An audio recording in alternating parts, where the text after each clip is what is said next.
Coming to you from deep inside the bowels of a great big empty. Get ready for another episode of The Home Defense Show with Skip Coryell.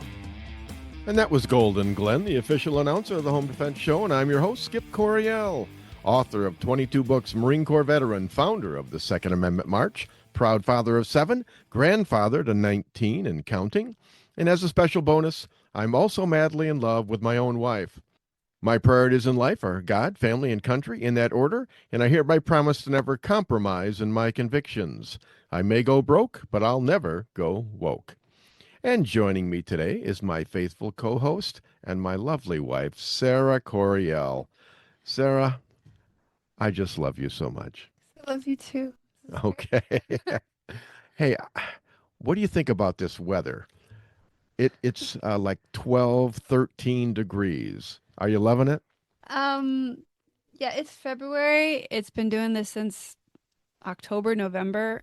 I don't like the heat though. I have to say, I do prefer the cold, but I was kind of excited about the birds and the snow being there, but not so bitter. The chins are too hard for me. Oh, yeah. I like it in the 20s. Well, you're from the Oregon coast Yeah. where it never gets cold like this. Well, it's a different kind of cold. 12 degrees? Yeah. It's just like the soaking cold, not just bitter. It's not the same. No, it's not the same. 12 degrees, 5 degrees. It's painful, like the wind hurts. That's right. It hurts. You go outside and it hurts to breathe. You know it's cold.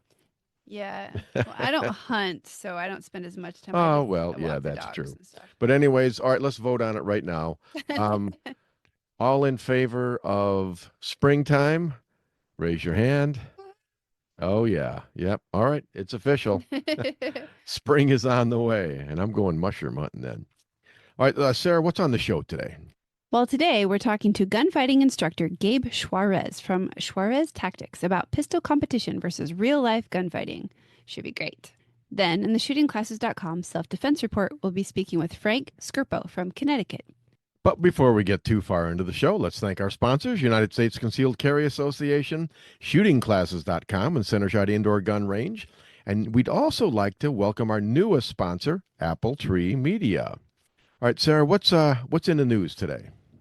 Elon Musk's Department of Government Efficiency Group has made swift... I like Elon. Yeah. He's one of my favorites.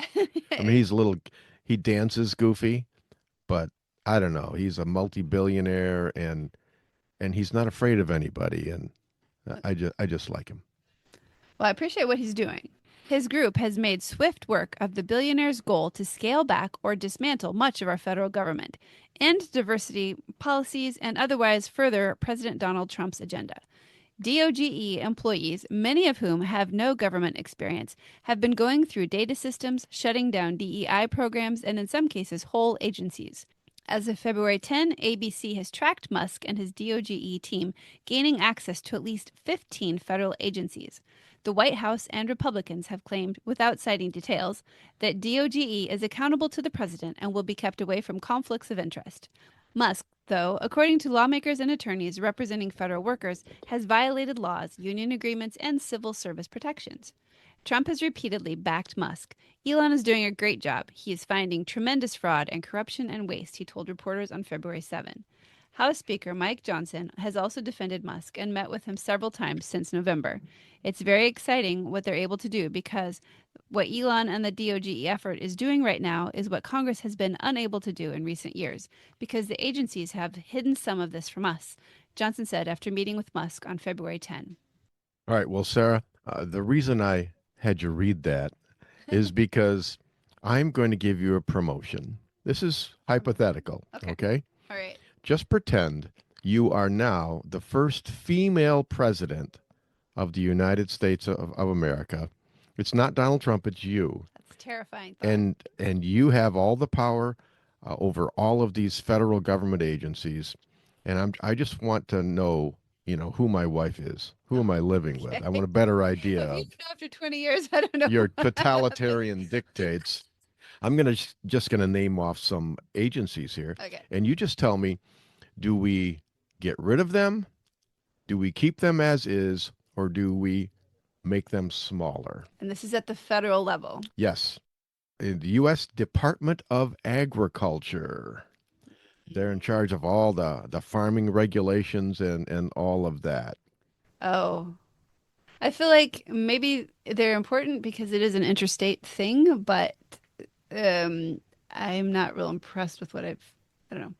Okay. I feel like they could be probably streamlined. If I can be your vice president in an advisory capacity, Yeah, I say we cut them in half. cut them in half. Yeah. Well, okay. Department of Education. What do Okay. we do? Teacher's daughter. I'm saying we don't need it at the federal level, and I homeschool my kids now, so I'm Okay, like, so get rid of we the don't need that at Department the of federal level. Education. I Keep agree. it local. Take it back to the states. Yes. Department of Homeland Oh, Security. brother. They didn't exist until 9/11 when George W. Yeah. Bush created them. You know, I think he was trying to do a good thing when he made them, but yeah, if we need them not like the way they are now. Much smaller, much smaller. Yeah. I don't want to be afraid of my I government, agree. and that's part of That's the branches that yes. makes me afraid. You Like, know, it's like depending on who the president is, they can make determines a weapon. how it's used. Yeah, it's I mean, and there was already the FBI and the CIA and all that stuff. yeah, Oh well, your VP says get rid of them. dreamline. All right, Department of Health and Human Services. That's under RFK Jr. now. What do you think about HHS? Well, maybe he can make it worth having. Yes, I would agree. I'm very optimistic about RFK Jr. because as a people, America is incredibly unhealthy. And it's ridiculous because we're the richest country in the world and our life expectancy rate has gone down for the first time in like 100 years. So we're not doing something right, and HHS is responsible for that. So I'm hoping he gets things around. How about the DOT, the Department of Transportation, all the federal highways and all of that stuff? I don't know. I live in Michigan. Our roads are horrific sometimes. Yeah, well, that's because of our governor.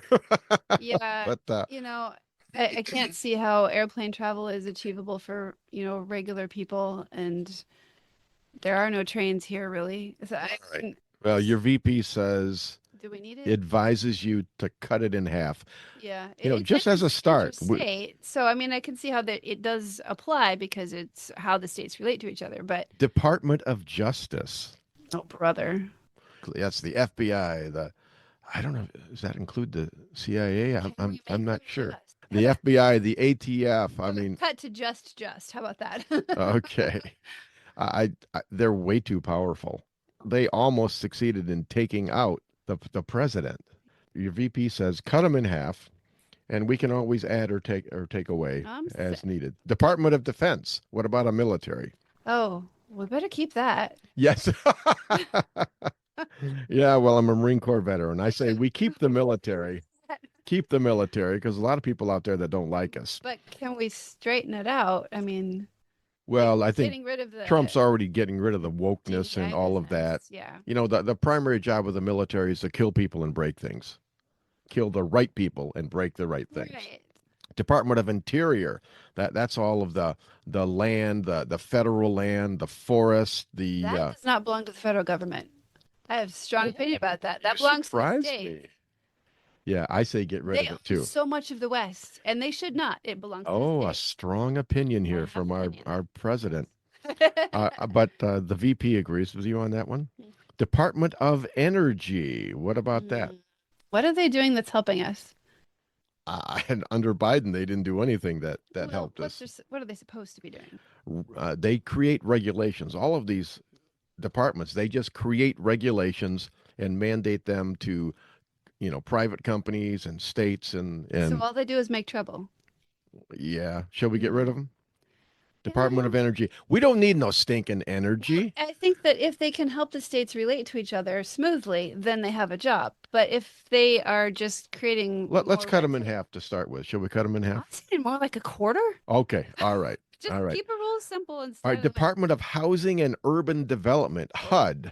I believe that was created back in the 1960s by Lyndon Johnson, if I'm remembering correctly, and that just created a lot of free housing, subsidized housing, and things like that. To actually help people. It didn't. It didn't help at all. I want to cut them. Can we cut them, Madam President? Well, what are we going to do with the people who are living in those houses so that they're not Give them homeless to on the account of it? states and let them handle it. Right. Okay. Department of Labor. They create all the labor laws and all of that stuff Oh, for. can't Uh, the states do that? yes, every state has its own Department of Labor. I know Should that. we get rid of them? So I have my farming family in Kansas. Their kids drive way early because they grow up on tractors. Whereas here, we don't really do that with our kids. Like the rules are different. The labor laws ought to be different to reflect the different types Yeah. of lifestyle of the people. Okay, so let's get rid of that. Okay. The Secretary of State, the State Department. That's Marco Rubio now, and he travels all over. That's like the diplomatic arm of the executive branch. What should we do with them? They negotiate treaties with other countries and trying to make peace between Ukraine and Russia right now. Oh, so minding other people's business? Well, yes, something like that. Yeah, But it might also be important too. I mean, I think that we have a certain role that yeah. should be done well. Seems like an advisory branch more than a making Well, rules. yeah, and they're like envoys. All of the Ambassadors? embassies. Well, they control all the embassies in different countries. So I think 100%, yeah. to a certain degree that they are important. Let's cut them three quarters. Cut them by 25%. What about the Secretary of Treasury, the Treasury Department? Well, that probably should stay because the money is countrywide. At a federal level, the money is controlled. Well, we need currency. Yes, we do. Um, yeah, it's all screwed up right now. Yeah, so maybe clean it up, but probably not totally I axe would it. agree. Department of Veteran Affairs, the VA. Oh man, I want them to do a good job for our veterans. I do too, Are they? but it I don't depends know. on who the president is and who's the head of the VA. My idea is privatize it. Oh, Just say, all right, the VA can give money, towards the effort, making sure that we get good care. But VA hospitals, do we really need them? We already have so many hospitals. Why does the military need their own hospitals just for veterans? I don't think we need that. I think you could probably privatize it. do they have specialized health concerns, and that's why they have special hospitals for them? I mean, No, like, no, that's not why. It's just an out of control federal government. That's all. mm. All right. Well, let me see. We've cut about 50% of the federal budget, Oh Madam wow. President. So Well, that's a thank you. good start. Thank you. America thanks you. You do well. Vote for Sara Coriel for president. All right. Well, Sara, boy, we've done in, 10 minutes what, Congress couldn't do in 100 years. So let's talk about something positive. Who's our hero of the week? Our hero this week is Lucy Robin. She woke up to find her 17-day-old son, Blue, freezing cold and not breathing. Instantly assuming the worst, luckily, Robin had CPR training and she used it to get her child, Sammy, breathing again while waiting for an ambulance. Her son would not be here today if it wasn't for her training, the 35-year-old mom told Southwest News Service. Sammy, a twin to sister Sophie, was born at 33 weeks with neither a heartbeat nor regular breathing. Before getting discharged to go home, he spent 9 days in neonatal intensive care. Though everything was clinically fine with Sammy when he got home, Robin had a gut feeling that something wasn't right with him. After putting her baby to bed at 11 p.m. and going to sleep herself, Robin woke up at 2:30 a.m., just knowing something was wrong. I sat up in bed. I didn't even wake up slowly. I literally sat up straight away, she shared. As I sat up, I remember a voice in my head saying, "Look at the baby." She found Sammy in his cot, blue and cold to the touch, when she picked him up, with a tiny trickle of blood from his nose.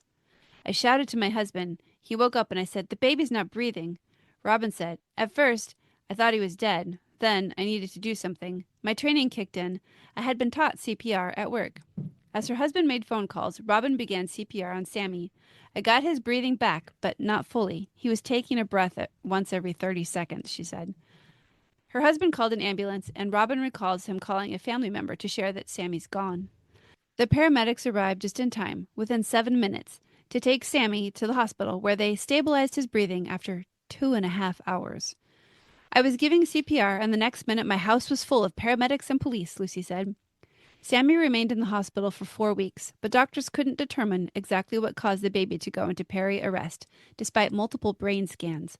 The mom of 7 has now made it her mission to raise awareness and educate future parents on CPR in case they ever find themselves in a similar situation. It's a couple hours of training, but for Sammy, it was worth a lifetime.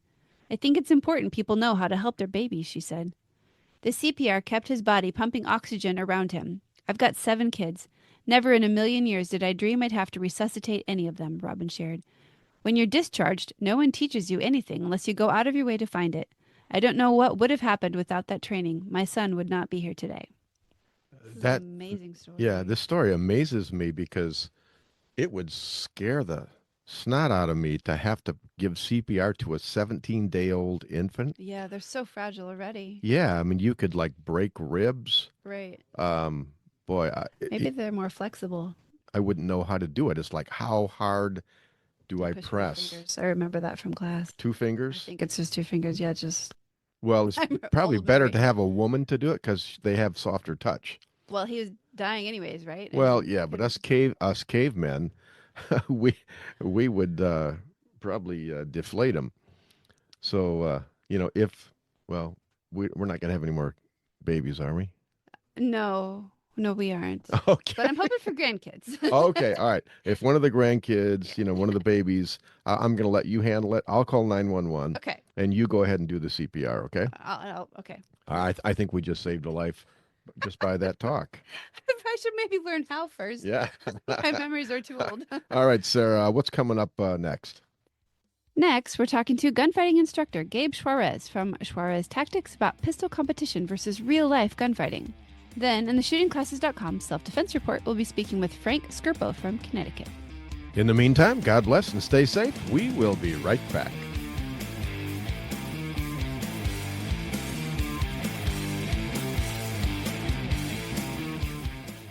Avoid danger, save lives, and keep your loved ones safe. If this sounds good to you, you sound good to me. And I'd like to help you do those things. Avoid danger, save lives, and keep your loved ones safe. If you're looking for more excitement in your life, we have nothing to offer you. But if you are a thoughtful, responsible, nonviolent man or woman, we'd love to teach you what to do if something crazy happens. More importantly, we'd like to teach you what not to do. We currently have over 500,000 members. They are doctors and single moms and firemen and grandmothers and veterans and Democrats and Republicans and members of every faith. But the one thing they all have in common is that they know exactly what to do if something crazy happens. When you're with one of our members, you are safe. Our members know how to de-escalate situations. They know how to calm things down. We are the United States Concealed Carry Association. See what we're all about at usconcealedcarry.com. Discover the little-known backstory of the U.S. Concealed Carry Association at usconcealedcarry.com.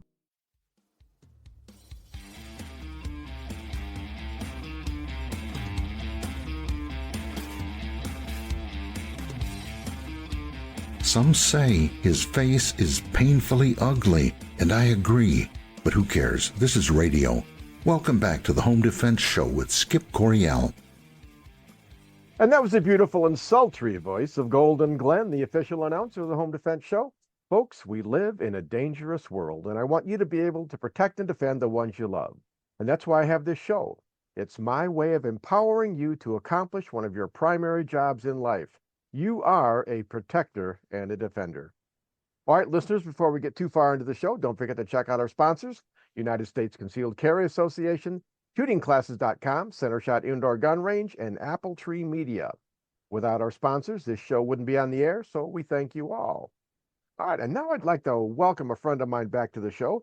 He's a self-defense trainer out of Arizona, Gabe Suarez. Gabe, welcome back to the Home Defense Show. Hey, thanks for having me, Skip. Well, I appreciate you coming on. You know, I'm from Michigan, and day before yesterday, I went ice fishing. I'm guessing there's not a lot of ice fishing in Arizona. No, there's not a lot of water in Arizona. Actually, I'm up in Prescott, and it's going to snow this afternoon. So, well, congratulations. I'm close. Yeah, well, we had a kind of a miniature snowstorm last night.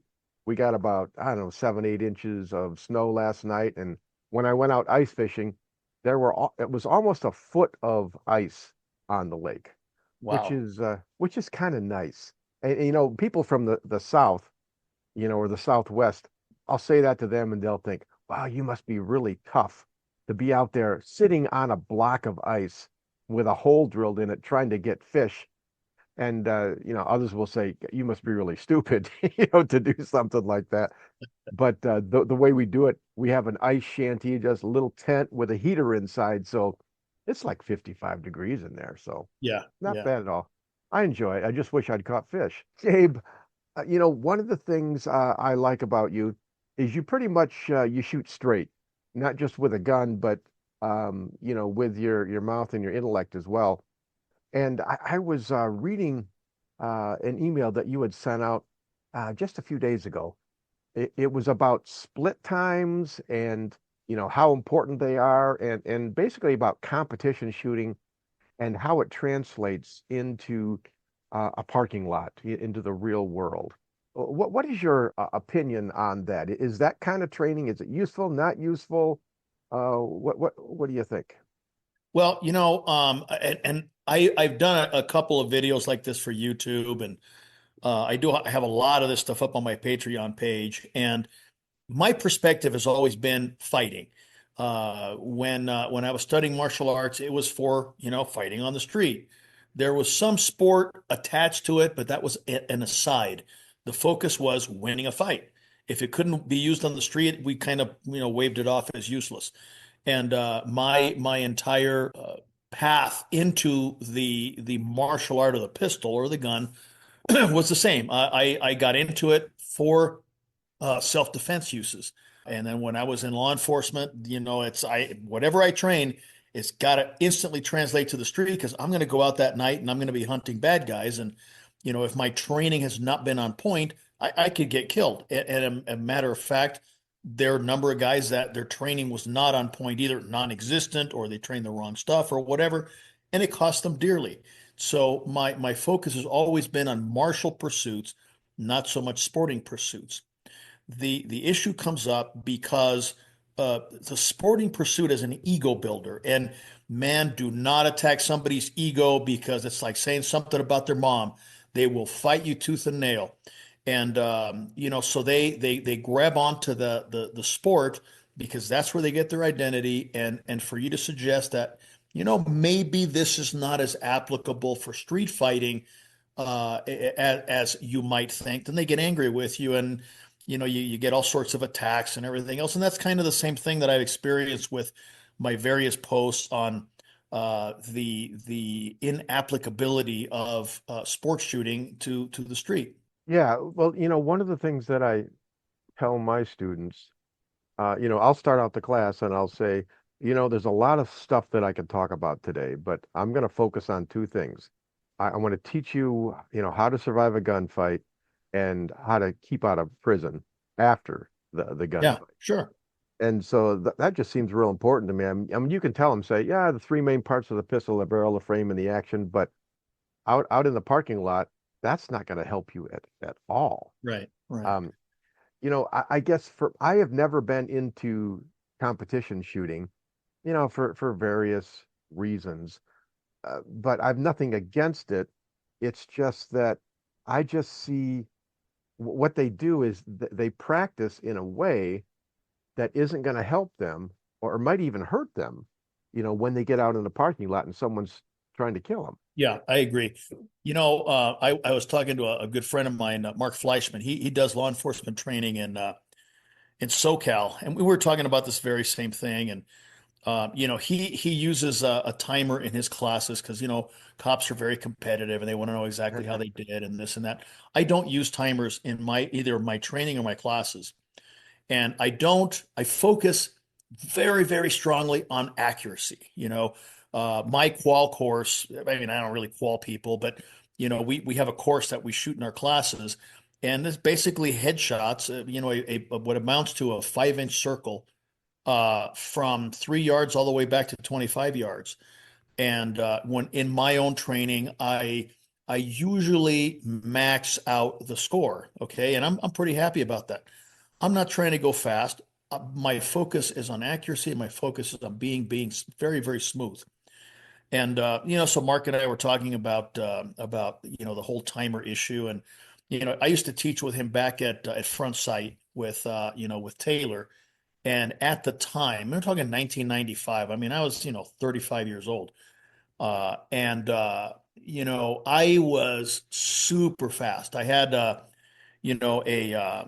could draw and fire two shots from open carry, which is kind of an ego thing, in about 1.25 seconds. I had a 1 second speed load. My split times were like 0.12. But my accuracy was okay. It wasn't 100%. And then I watched Mark shoot, and Mark, he had a very how shall we say, high operational tempo, high degree of danger assignment.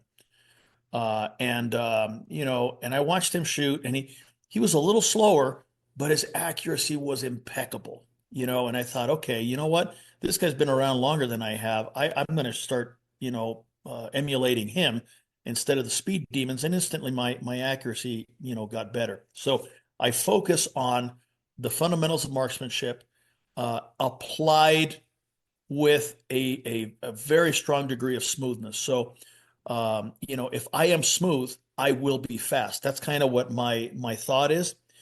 And so to verify that, I get out to train and out here in the backcountry once a week. I run between 150, 200 rounds at a time. I don't waste ammo. Every round I fire is focused.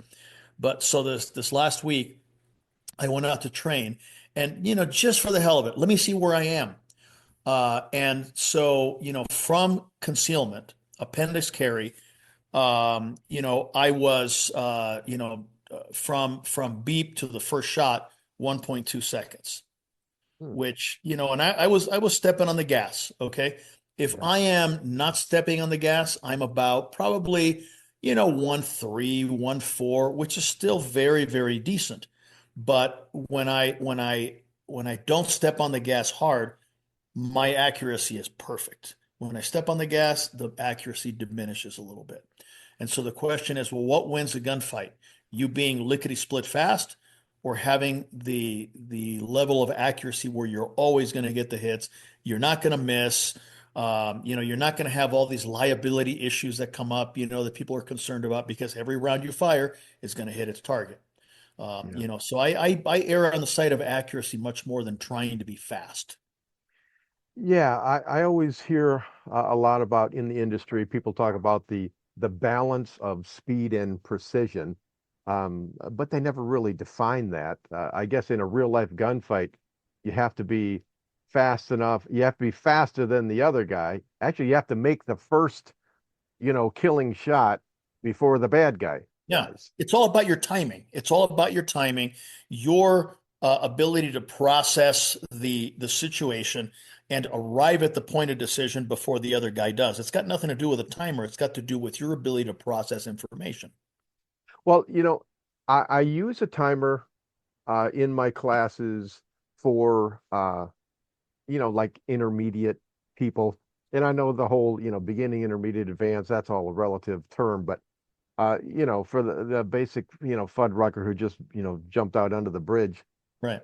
Guys who they struggle to draw and put first bullet on in 2 seconds. I found that when I introduce the shot timer, so a lot of them, they just fall apart because they can't handle the stress. And so sometimes with those kinds of people, I'll introduce a timer just to add stress so that they can desensitize themselves. And sometimes you want to introduce it because the guy thinks, oh, I'm so hot, I don't need to practice. And then you introduce a timer and it's like, oh, I guess I'm not. Yeah, there's a couple of issues. Okay, number one, and this is something that I saw back at Front Sight, and every time that I try to use a timer with anyone, I see the same thing.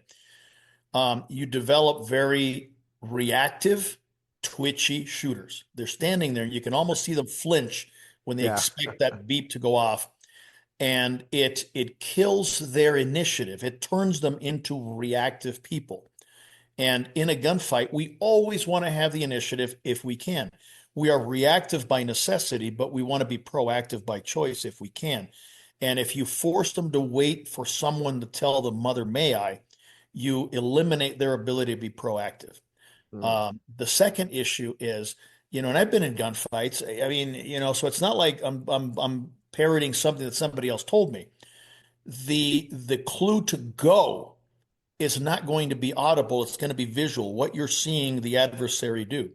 So one thing I've played around with in classes is, I go, okay, when you see the laser on the target, that means, draw and fire whatever number around. So the cue to go is a visual one, not an audible one.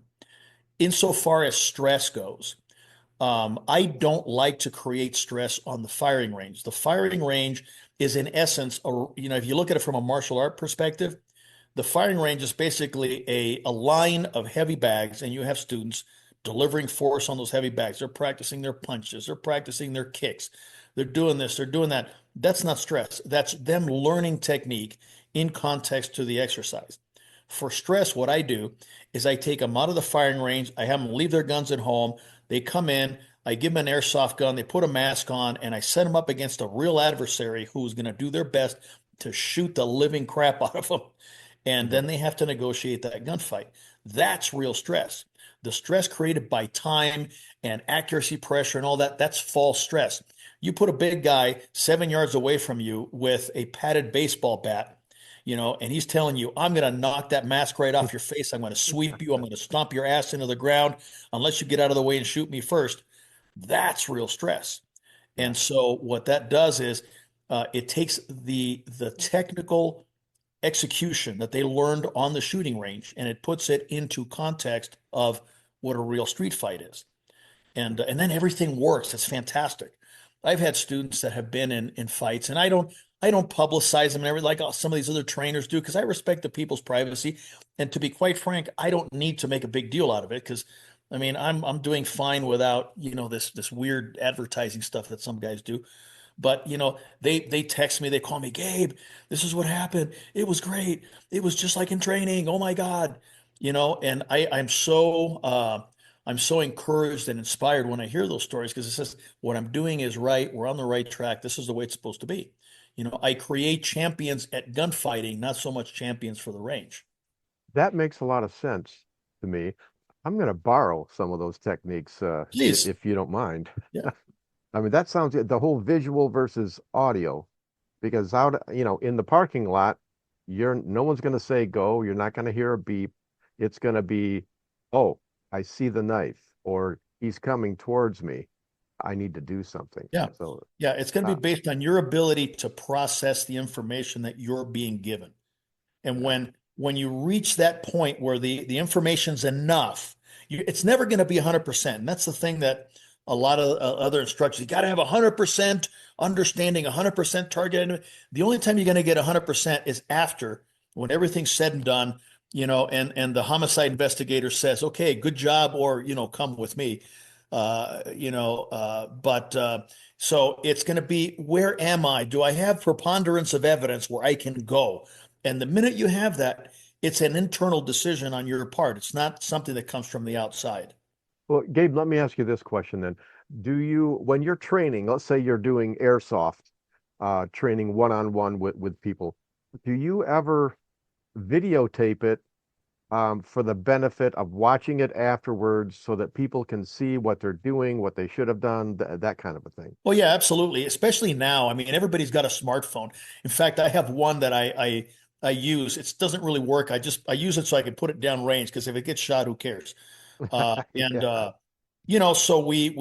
bring the students back and I go, okay, look, this is it right here. I plug the phone into my computer and we look at it, and this is where this went right, and we can look at the timing of things too. And there's no reason to not use technology. It's such a good training tool. Gabe, have you ever heard of it's a drill called the cell phone challenge? No, I haven't. Okay. It's something that I saw on YouTube. I mean, everything's on YouTube, but it's where you take your cell phone. And when I did this, I had $1,000 iPhone, right? And you put it in a Ziploc bag and you staple it to the target. just to the right of Oh, the head okay. box, you Okay. know, and or right or left, whatever. And then you've got, I think it's only like 15 feet, and then you got to shoot like, 5 rounds or so into the head box without hitting the cell phone. Hopefully not hitting the cell phone. I Yes. love that. That just reinforces the focus on accuracy. Like for example, another little sideline. There's guys online that come from the competitive world. And listen, I don't have anything against that, but these are two different dogs. They're apples and oranges. And they're Yeah. talking about using the red dot or the green dot or whatever. They always keep both eyes open. They always focus on target. They always do this, they always do that. And in my experience, in the spectrum of refinement from both eyes open, target focused, noticing the dot, to extreme dot focused, like if it was a front sight, for much better accuracy and focus, also mental focus on the trigger, mental focus on stability, all that sort of thing. It's not an always never thing. And when guys want to argue that, I say, okay, figuratively, put a target downrange and put your infant daughter in his arms. Oh, yeah. Okay. Yeah. And then, go ahead and keep both eyes open and point shoot that target and see what happens. Are you willing to do that? I mean, I know guys. Well, I know one guy that is not personally, but I know of him, and I know people that have worked with him, where he had a situation like that, where a bad guy took his wife hostage, and he was a big, I'm going to shoot really fast, I'm going to do this, I'm going to do that, and he did as he was training. He drew, and basically shot his wife. Ooh. It's like, okay, I mean, that is the epitome of a training scar. You've got to be real about what you're training, because it will come back at the moment of truth. You're not going to, well, on the street, this is what I'm going to do, but now that doesn't work. It doesn't work. Yeah. A lot of the people that I train, and you teach more advanced stuff. I'm more beginning, intermediate stuff. It's scary when I'm out there, training, because first I'm a little concerned for my own safety, because a lot of these guys are not the sharpest tools in the shed. Right. But it's like you advocate a lot of face shooting, center of face. Most of my students, they'll take one class, then they'll be done. There's Hmm. no way they're going to hit the center of face Right. under stress.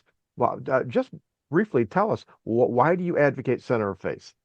Okay. So the people that come to me tend to be experienced folks, either private citizens that have done a lot of training, or law enforcement professionals. The class that I had in Tucson, my God, we had like 24 people in it. But everybody there was squared away. I had no knuckleheads in that class, so it was really, really good. But if I was teaching a basic level class, soccer moms and stockbrokers, that kind of stuff, I would be teaching them for center of mass, the bigger target, and everything else, because that's what they're capable of. But the guys I run normally in my classes, they're capable of much more. Now, why center of face instead of center of mass? If you look at it, the upper thoracic cavity is about the size of a head. So if we're aiming for the upper thoracic cavity, which is the area above the solar plexus, protected by the sternum, that contains all the plumbing. So it's 2025. All right. Number one, we have much bigger, stronger opponents than we did back in 1975. Okay. Either because, they eat all this food that we have available to us. They're using, performance enhancing drugs, steroids, testosterone, which pretty much everybody is, they're using the other kind of narcotics or drugs that you can chop their arm off, they're not going to notice. So you have that. You have, I believe, today a much more dedicated opponent, where in the past you would get what's known as a psychological stop. You shoot the guy in the leg, he falls down and dies, that kind of stuff. I Mhm. don't think we have that as much today. I think people today are tougher for a number of reasons we could probably get into. And then the last issue is the prevalence of body armor.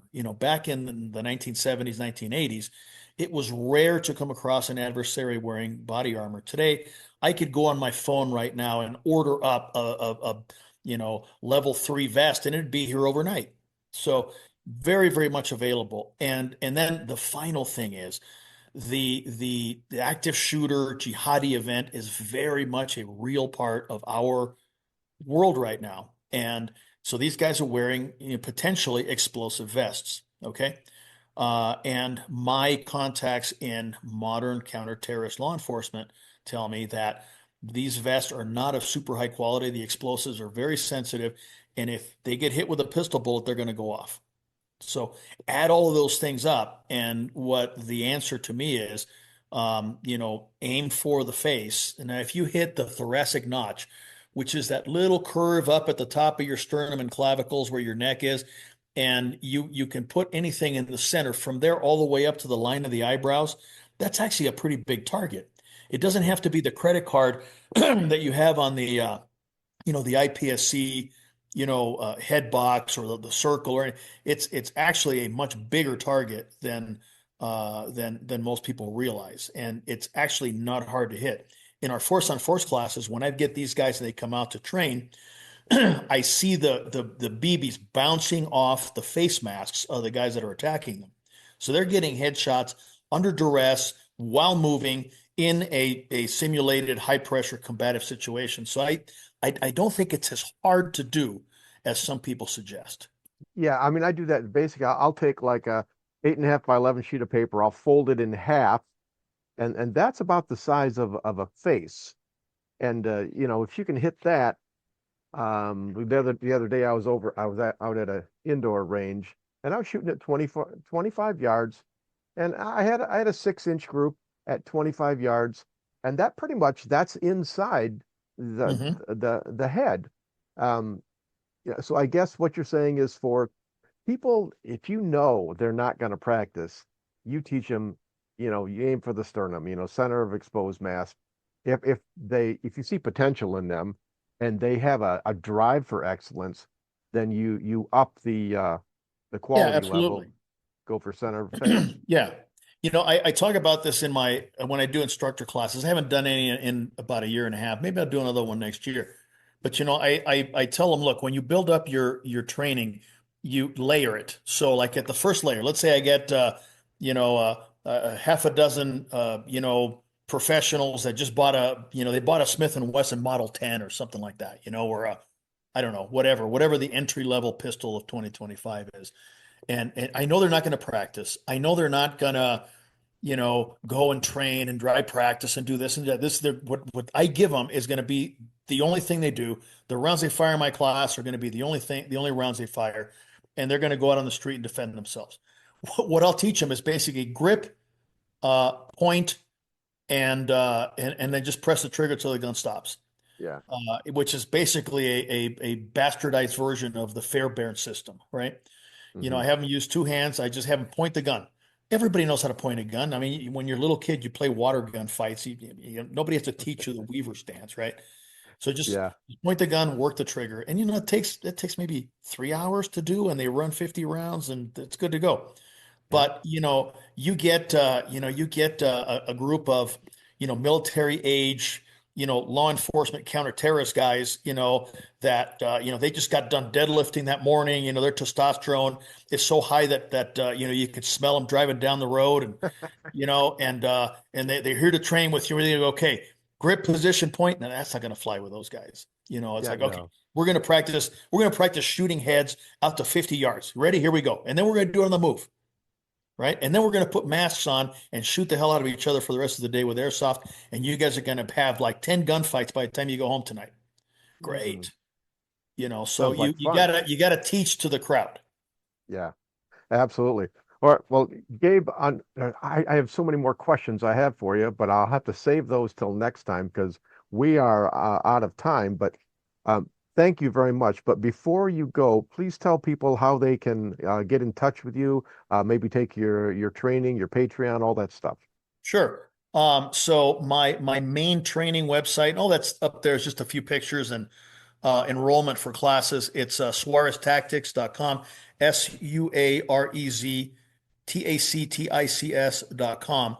And my Patreon page, which is where most of my articles and videos and stuff can be found, is patreon.com/Suarez Tactics. And, just like I think you got a Patreon page too, there's different layers of membership, from free all the way up to, $50 a month. You get more benefits, obviously, with the higher levels.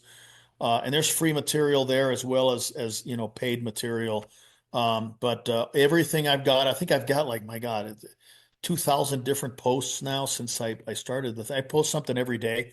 And it's a if I do say so myself, at the risk of seeming self-aggrandizing, it is a great source of information, and for people to peruse, and we have an attached forum as well for those that want to operate with that. Well, Gabe, you don't have to self-aggrandize because I'm a fan. Your stuff is really good, and it's stuff that other people aren't putting out. A lot of the other stuff it's more commercial. Yours is more no nonsense. Okay, you're in a gunfight, how do you win, kind of a deal. So I highly recommend all the stuff that you put out there, Gabe. Thank you. Well, hey, thanks for being on the show today, and we'll have you back soon. My pleasure. All right, this is Skip Coryell on Home Defense Show. Coming up next, we'll get some expert advice on the details of self-defense in our shootingclasses.com self-defense report with firearms instructor Frank Skirpo from the great state of Connecticut. All right, folks, during the break, I want you to log into rumble.com and search on the Home Defense Show. I posted a series of entertaining and educational videos there just for you. Check them out, and don't forget to like, share, and follow. God bless and stay safe, because we will be right back. Avoid danger, save lives, and keep your loved ones safe. If this sounds good to you, you sound good to me. And I'd like to help you do those things. Avoid danger, save lives, and keep your loved ones safe. If you're looking for more excitement in your life, we have nothing to offer you. But if you are a thoughtful, responsible, nonviolent man or woman, we'd love to teach you what to do if something crazy happens. More importantly, we'd like to teach you what not to do. We currently have over 500,000 members. They are doctors and single moms and firemen and grandmothers and veterans and Democrats and Republicans and members of every faith. But the one thing they all have in common is that they know exactly what to do if something crazy happens. When you're with one of our members, you are safe. Our members know how to de-escalate situations. They know how to calm things down. We are the United States Concealed Carry Association. See what we're all about at usconcealedcarry.com. Discover the little-known backstory of the U.S. Concealed Carry Association at usconcealedcarry.com.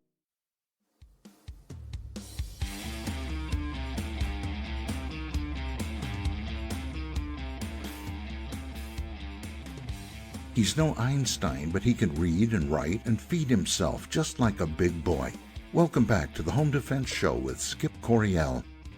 And that was a beautiful and sultry voice of Golden Glenn, the official announcer of the Home Defense Show. And I'm your host, Skip Coryell. Don't forget to check out our sponsors, United States Concealed Carry Association, shootingclasses.com, Center Shot Indoor Gun Range, and our newest sponsor this week is Apple Tree Media. And now it's time for our weekly self-defense report, sponsored by shootingclasses.com. And today we're speaking with firearms instructor Frank Skirpo from the great state of Connecticut. Frank, thanks for coming back on the Home Defense Show today. My pleasure, Skip. All right, Frank, go ahead and just give us, about 30-second rundown on the kind of training that you do and that kind of stuff. You got it. So most of my training is self-defense, firearms training, and a little bit of less lethal training and stop the bleed classes. That's mostly what I do at Patriot Performance Shooting. A lot of self-defense related firearms classes. So that's it. All the stuff, moving and shooting, multiple target engagements, everything from using a holster through low light shooting. That's my forte. That's where I go.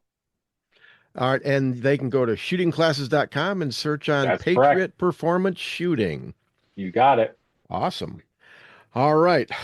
Well, we got quite a story here to tell. I'm just gonna read this and then we'll just bat it back and forth. All right. The headline reads: "Man who chased down suspect after robbery and was shot is now partially blind." A man who said he was robbed outside the Chili's on Brainerd Road then chased down the suspect and was shot, said he is now partially blind from the incident. The victim testified that the bullet from the September 14 incident went into his right temple and exited through his left eye. He said the optic nerve was damaged. He said, "I've been told I probably will not regain my sight in that eye." It was also testified that as the victim and his girlfriend chased after the suspect, a dispatcher advised them to go back to Chili's and file a police report. General Sessions Court Judge Leah Stratum bound charges to the grand jury against Dedrick Middlebrooks, age 21, and raised his bond from $525,000 to $725,000. He is charged with attempted first-degree murder, reckless endangerment, and a gun charge in the incident at the Highlands Apartments on South Lilley Street. The victim said he had met Middlebrooks about 6 months earlier on Rossville Boulevard and learned that he sometimes sold tools. He said he was interested based on the high price of new tools. He said he bought an air compressor and some hoses from Middlebrooks on that occasion. He then agreed to meet again outside Chili's, and he was to pay $700 for some tools. He said he walked over to Middlebrooks' white SUV, they exchanged pleasantries, and he counted out the $700. The victim said he got into his 1993 GMC Sonoma to get the keys to his toolbox. Then he saw Middlebrooks speed off, and he took off after them. He said the chase lasted 5 to 14 minutes. At one point, he caught up with the vehicle. Then Middlebrooks brake checked him, and they collided. He was still behind the white SUV when Middlebrooks, who was also accompanied by a girlfriend, pulled into the Highland Apartments and ran up the stairs.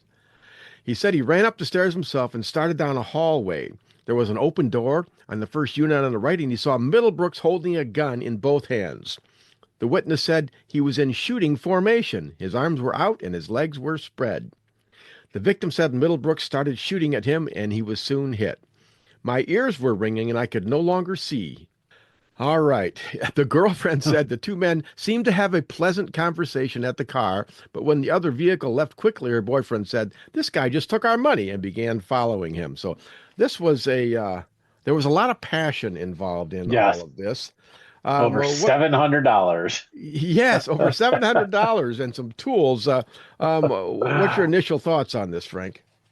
Man, this is exactly when I was a patrol tactics instructor in my police department. This is exactly what we'd warn our officers against.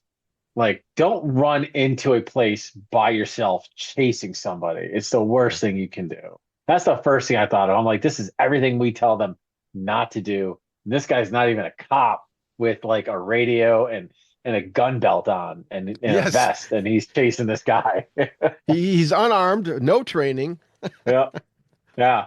You know, it's just like the worst case scenario. I'm like, this is just stupidity in my opinion. I don't know how more to say it, but he's armed into an unknown area. You know, he was armed with anger. He had plenty of anger. Yes, which does not stop oncoming bullets. That's right. Yeah, you know, I was really, I felt sad for the guy, but it's like as I'm reading the article, I'm thinking, what did he expect was going to happen? Yeah, exactly. You know, he's running after a criminal. Yep. I mean, let's face it, he's buying stolen property. Yes, and he must have known that. He must have known that. You know you're buying. Nobody's going to be like, "Hey, I'll buy this and sell it cheap," right? That's just not the way life works. This is stolen. Right. This is stolen property. He knows he's dealing with a criminal that is just, you know, in the end is just there for the money, right? And you got to ask yourself at some point, like, how much is my vision worth in this case? How much is my life worth? How much is it all worth? Is it worth that much? I mean, you probably could have just taken a picture of the guy's license plate. Oh yeah. Well, it was probably already on surveillance camera. Anyways, well, it was at Chili's. They had it on tape. That's right. Yeah. You know, one thing that I always tell my students, there are three things that don't mix with guns. Drugs and guns don't mix, alcohol and guns don't mix, and ego and guns don't mix. Mm-hmm. Yep. I mean, every morning I go to the gun safe, I open up the gun safe, I take off the gun, I put it in my holster, I reach into my chest, I rip out my ego, I stick it in the gun safe, and I lock it up there all day long. And that's all this guy had to do. Yeah, yeah, exactly. This is one of those things like you got to look at this and go, okay, what are my other options here, right? And so as a gun owner, like if you say you have like gun insurance, you have self-defense insurance. The second you started chasing that guy, they're not going to pay you anything, Yeah. right? So even in that one, like if you have like even if you're like, okay, I'm kind of a responsible gun owner, but this guy's not going to get the best of me, right? Hmm. Yeah. Well, the second you instigate or you make the problem worse, like that's not even going to play. It's just first, don't buy stolen property, and second, don't chase people into apartment buildings. It's dangerous. It is just 100% danger, let alone a 5 minute minimum 5 minute pursuit in a car. Yeah.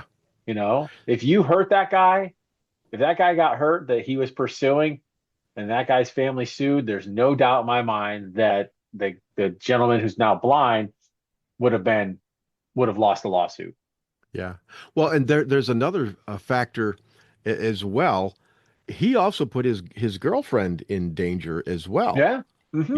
Because Yep. she's in the car with him, and he's chasing after someone who ended up shooting him. I mean, she could have gotten shot. She could have gotten in a car Yeah. wreck. I mean, Mm-hmm. all of these Yeah. things, and I wish when we do these analyses, I always wish that I had the benefit of, like fast forwarding to like, okay, what's going on in this guy's life right Yes. now? And Right. I'm wondering, Yep. okay, you know what? I bet she's probably not dating him anymore. If she's smart, she's not. That's for sure. Yeah, if Hey, get in she's the car. We're smart. going on a pursuit. Yeah, that's right. That's right. Oh, well. Oh yeah. So, what would you advise people to do if they're in a similar situation like that? Boil it down. What do you want people to do?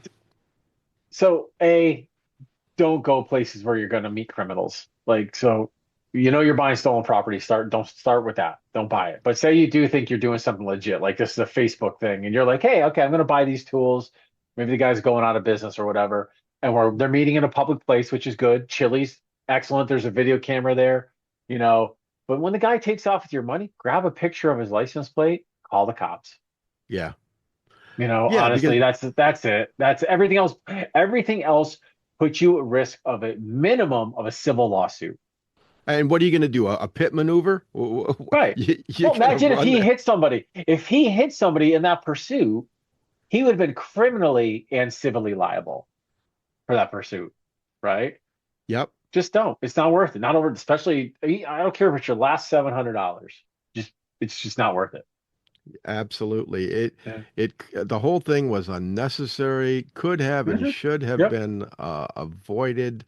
Yep. Take a picture, Mhm. call 911, and let the Yep. cops do their job. You You got know. it. And the cops probably would have grabbed this guy down the street somewhere. Yeah. Cop could have been right around the corner. Could have been literally right around the corner.